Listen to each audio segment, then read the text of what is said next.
Olá, queridos alunos de História da Igreja, História da Reforma Protestante do século XVI. Nós agora vamos dar continuidade à história da Reforma na Inglaterra, quando falamos sobre o governo de Henrique VIII, o fundador do anglicanismo.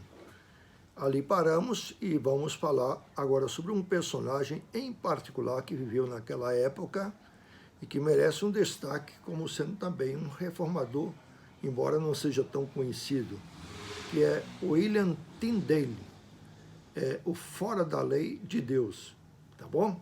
Esse, portanto, é o nosso assunto de destaque deste momento. O valor das Escrituras. Os reformadores afirmavam que as Escrituras é a maior autoridade e árbitro à vida de todo cristão. Só a Escritura foi, portanto, o grande poder que abalou a Europa e chegou mesmo a virar, no sentido figurado, a igreja de ponta cabeça. Com tal precedência das Escrituras sobre a tradição, sobre os concílios e papas, esta foi, com certeza, a principal causa da reforma protestante. Mas a Inglaterra estava, na época, sob densas nuvens, nuvens que abafavam e obscureciam o entendimento. O conhecimento da Escritura estava reduzido a uns poucos, a nível praticamente disponível apenas na língua latina.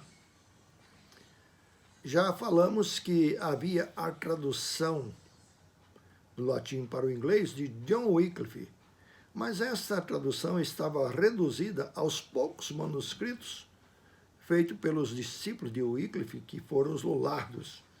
Esses discípulos foram perseguidos e muitos deles foram queimados na estaca, como aconteceu no ano de 1519.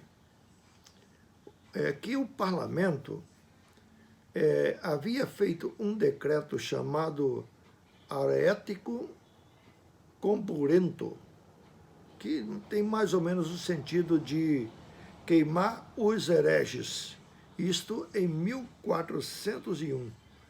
Portanto, a partir desse momento, deste ano, era proibido com pena de morte produzir ou usar qualquer tradução das Escrituras na língua inglesa.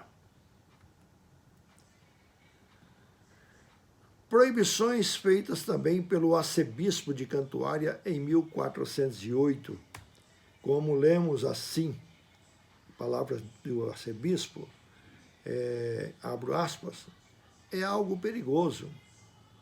Traduzir o texto da Santa Escritura de um idioma para o outro, pois a tradução nem sempre se mantém com fidelidade e no mesmo sentido.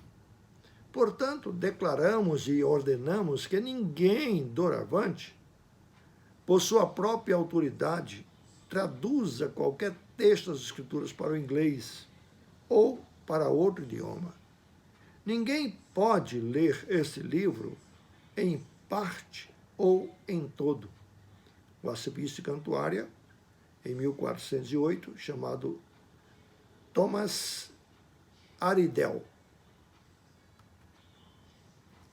Portanto, quem arriscaria a vida para fazer uma tradução das Escrituras para a língua inglesa? Bom, essa pergunta tem a resposta na pessoa de William Tyndale.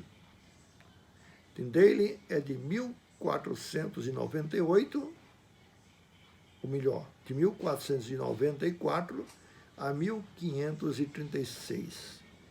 Ele aceitou o desafio, o qual pagou com a sua própria vida, por ter traduzido a Bíblia para a língua inglesa. É dele que o historiador John Foxe, no seu livro famoso, Livro dos Mártires, Foxe chama-o de o apóstolo da Inglaterra ou o canal principal da reforma na Inglaterra. Essa informação é tirada da História da Reforma do século XVI, a obra de Merle Daubigner, que alguns anos atrás foi publicado pela editora presbiteriana, obra que já está há muitos anos esgotada, era em 6 volumes. Muito bem, mas existe também uma produção da Comeve, que em filme ou em DVD, que chama-se O Fora da Lei de Deus. É uma obra, ou melhor, é um filme que retrata a história de William Tyndale.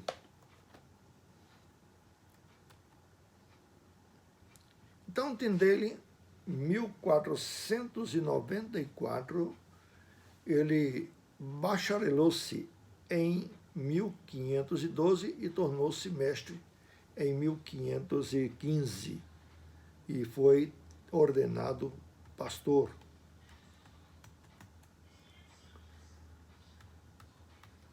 Ou melhor, sacerdote. Filho de pais laboriosos que tiveram condições de enviar Tyndale para Oxford, ainda aos 12 anos, para estudar no colégio Magdalen School. Lá ele passou 10 anos em formação literária. Estudou também em Cambridge, onde as obras de Martim Lutero circulavam com uma certa liberdade, e de lá de Cambridge saíram vários outros reformadores nessa época. Infelizmente, vários deles terminaram sua vida como mártires, como foi o caso de Hung Latini, Thomas Cranmer, John Fritz e vários outros da mesma Cambridge foram ou se tornaram vítimas de perseguição religiosa e morte, normalmente por fogueira, como se fosse herege.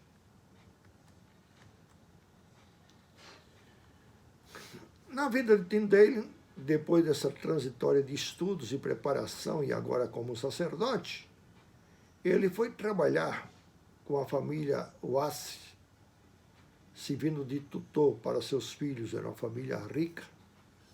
E nessa ocasião teve uma memorável refeição, onde tinha um convidado especial, que era um famoso religioso, clérigo. E houve, durante aquela refeição, uma certa discussão sobre o assunto das Sagradas Escrituras e sobre também a Reforma Protestante. E como Tyndale mostrou-se muito simpático e favorável, houve uma reação por parte do religioso e, em consequência, Tyndale fez essa afirmação: se Deus poupar a minha vida por muitos anos, eu farei com que um menino que dirige um arado conheça mais as Escrituras do que um sacerdote como você. Bom, Tyndale, na verdade, estava citando umas palavras de Erasmo de Roterdã, quando em 1516 havia feito uma versão do Novo Testamento grego.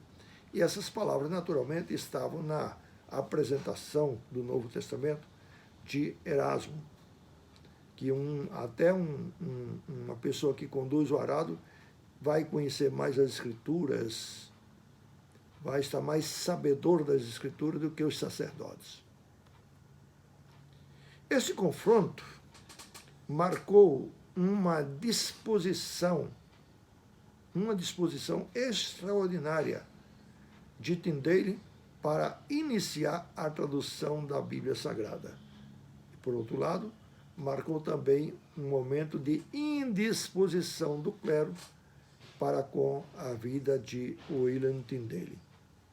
Consequência disso é que, a partir de então, Tyndale passou a ser um fugitivo, um desobediente franco, um franco desobediente das leis inglesas.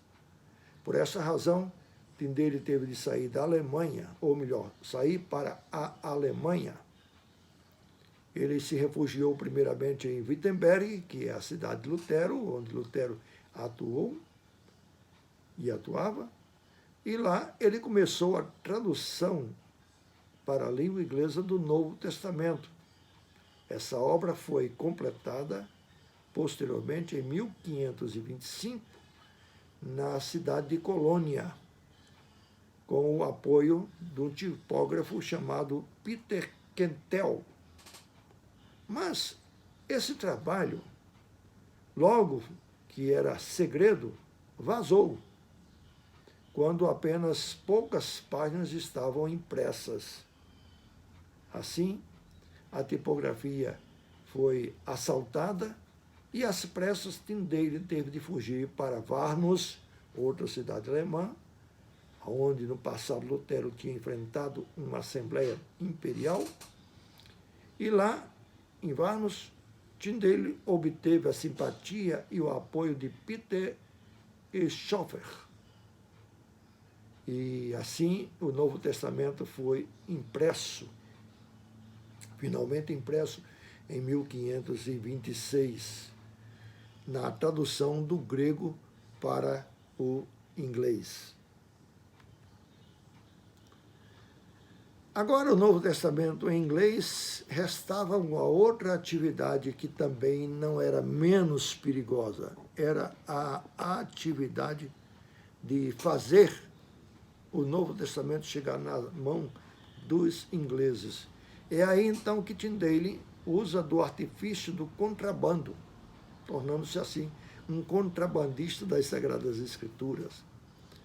A tradução inglesa passou a ser, assim, contrabandeada dentro de fardos de algodão, onde, com o apoio e ajuda dos irmãos cristãos, eram assim chamados, os protestantes secretos, que pegavam essas escrituras ou esses exemplares e vendiam a estudantes, vendiam a marinheiros, a tecelões e ingleses particularmente, ou principalmente, simpatizantes da reforma protestante.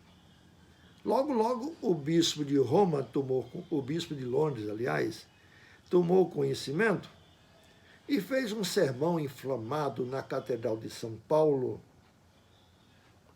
E, cerimonialmente, esse bispo de Londres queimou o Novo Testamento desautorizado e proibido. Em 1527 em diante, era o arcebispo de Cantuária, que era a principal autoridade da igreja, no território inglês, elaborava um plano para capturar o tradutor das Sagradas Escrituras.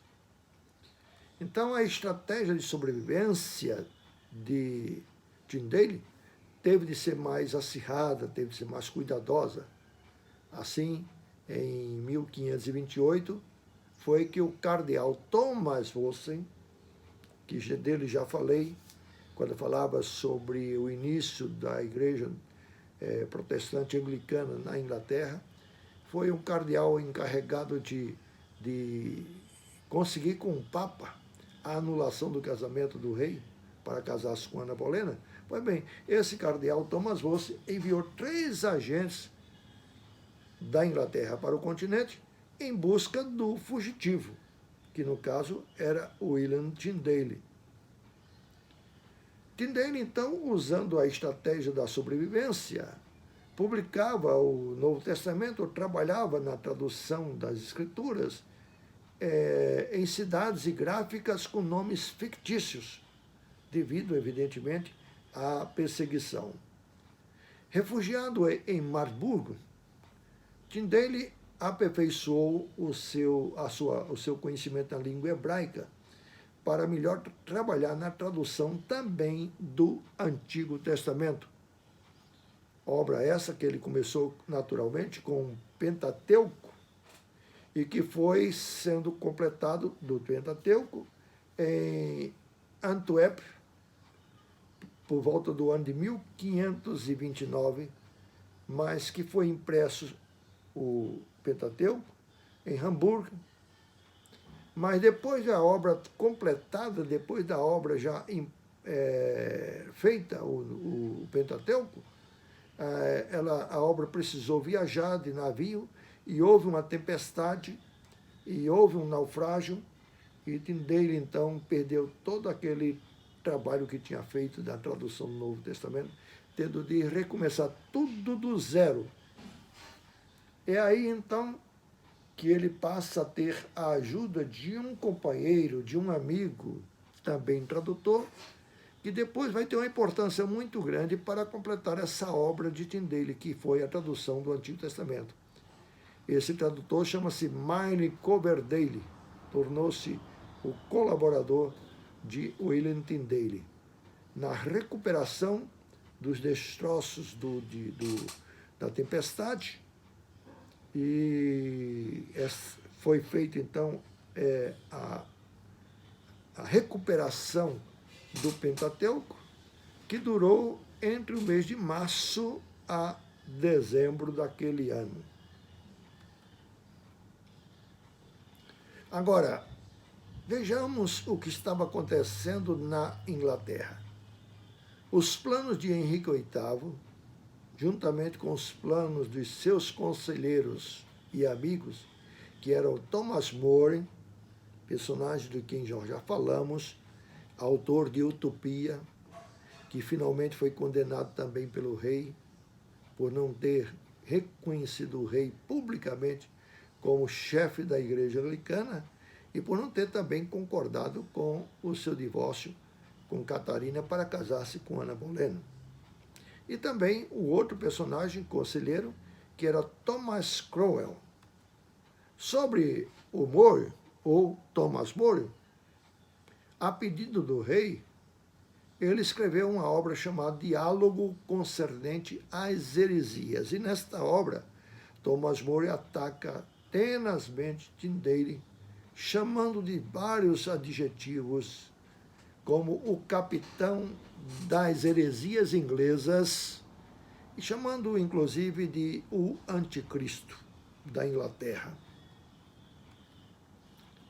Mas foi em 1530 que o outro conselheiro do rei, chamado Thomas Cromwell, comissionou um inglês chamado Valgren, que era um simpatizante da reforma, para fazer contatos e descobrir formas de fazer contatos com William Tyndale, quando, em nome do rei, ele estava oferecendo anistia a Tyndale e convidando-o a retornar para a Inglaterra, contanto que ele desistisse do seu trabalho de tradução da Bíblia para a língua inglesa. Naturalmente, essa tentativa de Valgren foi frustrada. Tyndale não concordava, a menos que o rei concordasse com a publicação das escrituras na língua inglesa. Como isso não aconteceu, Tyndale continuou sendo um fugitivo. Então, o conselheiro do rei, no caso Thomas Cromwell, estava desiludido. É aí, então, que ele contratou Thomas Eliot a fazer um esforço, não apenas de prender William Tyndale, mas também de trazer o biblicista, extraditando-o para a Inglaterra. É aí que a gente caminha para o momento em que Tyndale finalmente foi capturado. Porque esse novo perseguidor era alguém que conhecia Tyndale e também tinha certas ideias, tinha certos pensamentos favoráveis à reforma protestante. Então, para ganhar uma gorda recompensa, que também era oferecido pelo bispo, de Londres, entra nessa história um mercenário chamado Harry Phillips. E esse mercenário conseguiu, por meios escusos, mas conseguiu descobrir o verdadeiro domicílio de Tyndale. Esse Harry Phillips foi até o local, tornou-se um amigo e ganhou a confiança de Tyndale, e finalmente, depois de algum por curto tempo, ele conseguiu fazer uma cilada, ou preparar um esquema de cilada, para que Tyndale fosse preso, como realmente aconteceu em Woerden, que é uma cidade próxima à cidade de Bruxelas. Foi lá, então, que Tyndale foi preso por esse trama de traição. Foi numa cilada. Aí Tyndale preso, sofreu penúrias na prisão, muito frio, especialmente no cárcere. E, finalmente, em agosto de 1536, Tyndale compareceu perante um tribunal inglês e sofreu uma lista de acusações. Entre as acusações de seus crimes estava por descrer no purgatório, por acreditar na justificação pela fé somente, por não acreditar na intercessão dos santos, nem na mediação de Maria. Daí outros crimes foram acrescentados, mas o principal de tudo era a sua obstinada tradução da Bíblia para a língua inglesa. Esse foi o principal crime de William Tyndale. Assim, em agosto de 1536, amarrado sobre correntes, numa cruz em forma de X, e preso também ao pescoço, foi-lhe dado a oportunidade, já praticamente na hora da morte, de se retratar. E até também, se quisesse, de orar, ou de dizer as suas últimas palavras, como normalmente isto acontecia a um condenado. Então Tyndale fez uma oração e, em pouco tempo, bradou a sua voz com plenos pulmões, dizendo: Senhor, abre os olhos do rei da Inglaterra. Feito isso, foi dada a ordem de sufocá-lo e de acender a fogueira. Isto aconteceu junto ao portão da cidade, quando Tyndale foi queimado vivo. Mas tinha um outro plano nessa morte. Haviam colocado um saquetel de pólvora que, quando ela pegou fogo, fez com que o corpo de Tyndale fosse explodido. Foi assim que Tyndale terminou a sua vida. Senhor, abre os olhos do rei. Então, a Bíblia de Tyndale foi a sua principal obra, foi o seu principal legado. Esse reformador teve, na verdade, uma vida muito curta. Muito curta. Morreu em 1536. Lembrando que este foi o ano em que João Calvino lançou a primeira obra, ou a primeira edição das Institutas. Isto na Suíça, em Basileia. Mas a Bíblia de Tyndale, tradução para o inglês, foi posteriormente concluída pelo tradutor Milne Coverdale. Completou a obra no Antigo Testamento.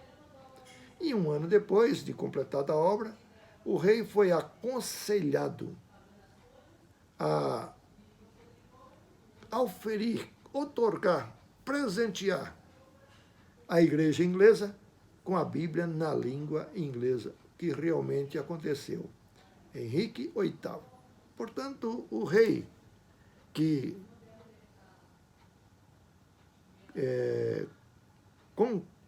consentia a morte do tradutor, é o mesmo homem que pega a obra da tradução de Tyndale com a ajuda de Michael Coverdale e diz que está dando essa Bíblia para a igreja inglesa, para a igreja anglicana. Um presente do rei. Bom, com isso significa que agora pode-se ler a Bíblia na língua inglesa. Esse foi o grande legado deste mártir que morreu tão jovem, William Tyndale. Agora, essa tradução de Tyndale foi usada como ferramenta principal de diversas outras traduções da Bíblia, como, por exemplo, em 1539, foi feita uma nova edição do Novo Testamento.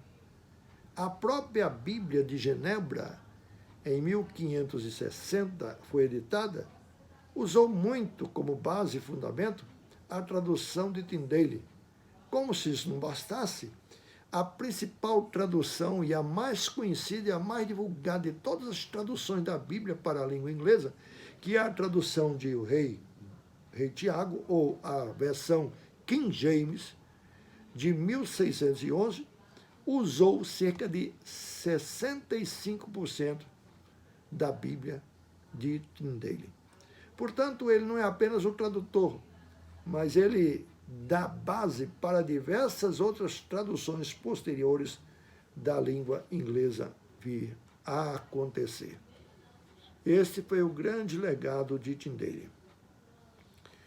Ele não somente fez essa tradução e ajudou para que o povo inglês conhecesse as escrituras no seu vernáculo, mas Tyndale também contribuiu em muito com essa tradução em criar novos vocábulos e palavras novas, enriquecendo assim o vocabulário inglês. Foi também uma outra contribuição que Tyndale deu. Aí você talvez venha me perguntar, bom, Tyndale não escreveu mais nada? Sim, tem pelo menos 3 outras obras que eu quero mencionar que são de autoria de Tyndale.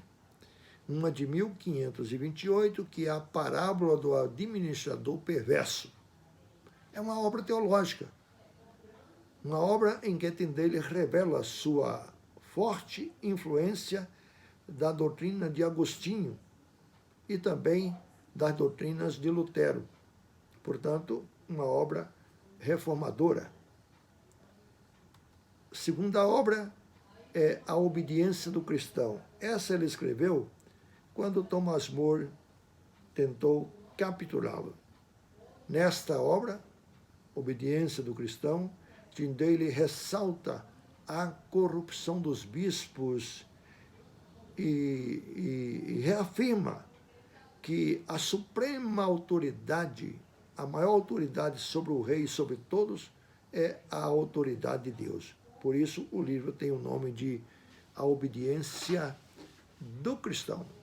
E a terceira e última obra que Tyndale escreveu, em 1530, foi editada, A Prática dos Prelados.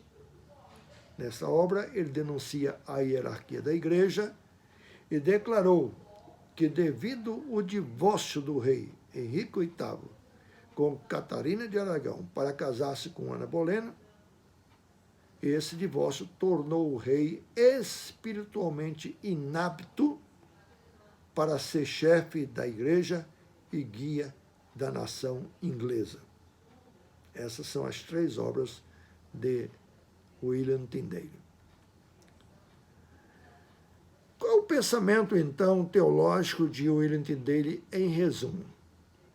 Tyndale não apenas preocupou-se em fornecer a Bíblia na língua inglesa, mas também esteve muito preocupado com a sua correta interpretação. Uma outra informação sobre a teologia de Tyndale, o seu pensamento teológico, é que ele esteve, o tanto quanto pôde, comprometido com as doutrinas da graça, como sendo essas doutrinas a que melhor expõem a verdadeira e sã religião. Sua obstinada vida em favor da palavra de Deus para outorgá-la ao povo inglês, na verdade, o tornou um fugitivo e um fora da lei até o final da sua breve vida. Por isso é que vários reformadores, como posso citar Martyn Lloyd-Jones, em época mais recente, considera Tyndale como sendo o pai do puritanismo inglês. Muito bem, ficamos por aqui. Até uma próxima com a graça de Deus. Amém.